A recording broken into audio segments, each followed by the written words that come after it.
With the most recent roadmap, there is a clear indication that both Amazon and Smilegate are actively working on closing the gap between NA-EU and Korean region in terms of endgame content. But is that really achievable, and how much longer will it take for the West to close the gap is still unknown. Join me as I explore and share my opinion on the everlasting question of can West catch up to Korea. Even before the roadmap was released, there was a news post that addressed that question, and it showed a clear indication that Amazon and Smilegate are working towards closing the gap. But there is one problem that comes with speeding up the process of releasing new content, and that is localization, translation, and increasing player burnout due to overwhelming amount of new content. This puts the publisher and developer in a double-edged sword situation, where if you increase the cadence of endgame content, you also risk increasing the player's burnout and FOMO, which is fear of missing out, causing players who play casually to miss out on the new content as they cannot progress fast enough.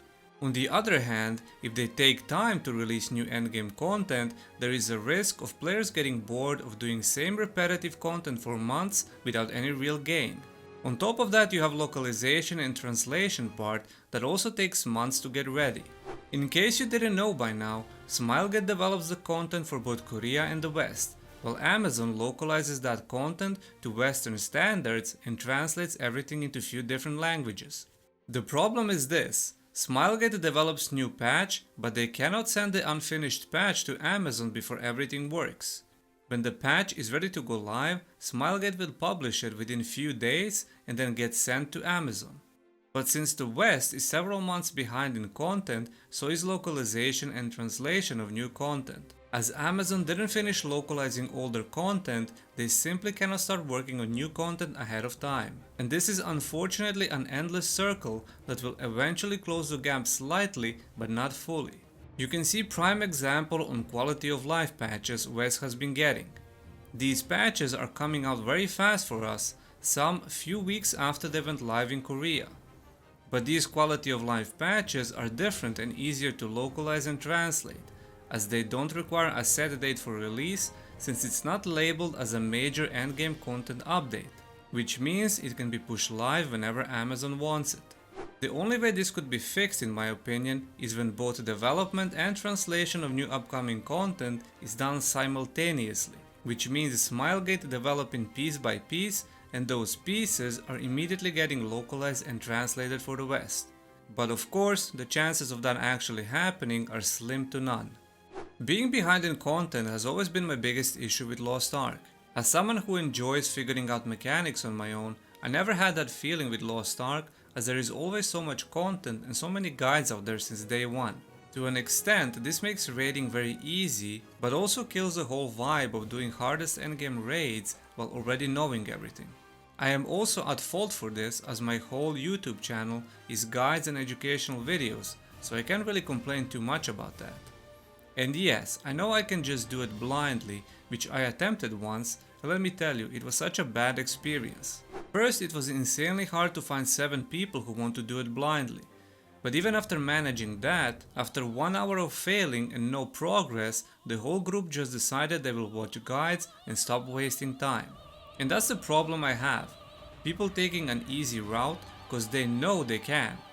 Everything is available months ahead of time and they can prepare for it and learn all the mechanics. It's hard to even avoid spoiling new content for yourself, as you will need to completely not watch any Lost Ark videos on YouTube or any Lost Ark streamers on Twitch. Is that really something I have to do to not see and know what's coming out in the future? Because I did try it when Akan released in Korea, and I lasted about a week before I accidentally saw some clips and mechanics in a random YouTube video. I didn't even expect I was gonna see it. This is also the main reason I don't watch any Lost Ark content on YouTube or Twitch, especially Twitch. Unless I watch someone for their vibe and personality, I simply cannot force myself to enjoy the gameplay. Because when it comes to the gameplay, I only have 2 options.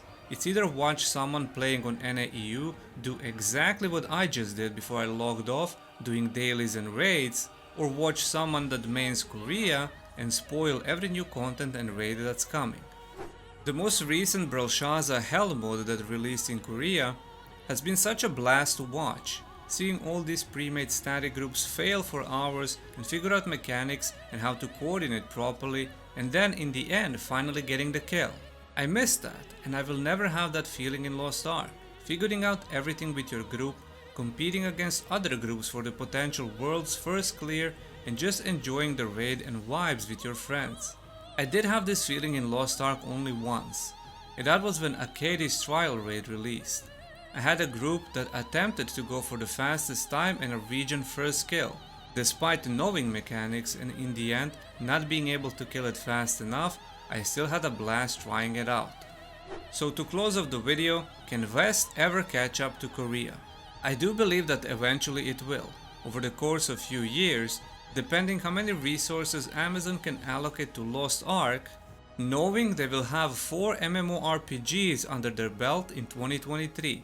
But I think it will never be patch for patch. At best it will be 1 month difference due to slow localization and translations, which again puts me and many others in the same spot of having everything new either spoiled or being forced to avoid any YouTube and Twitch content.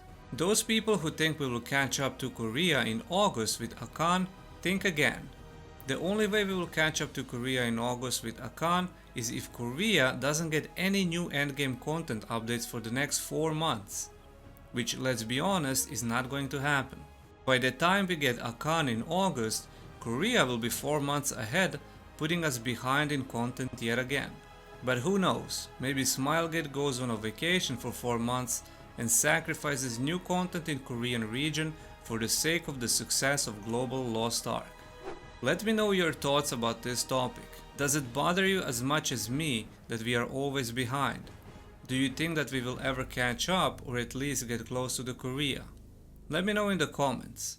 Thank you for watching, hit the like and subscribe button, and I'll see you in the next one.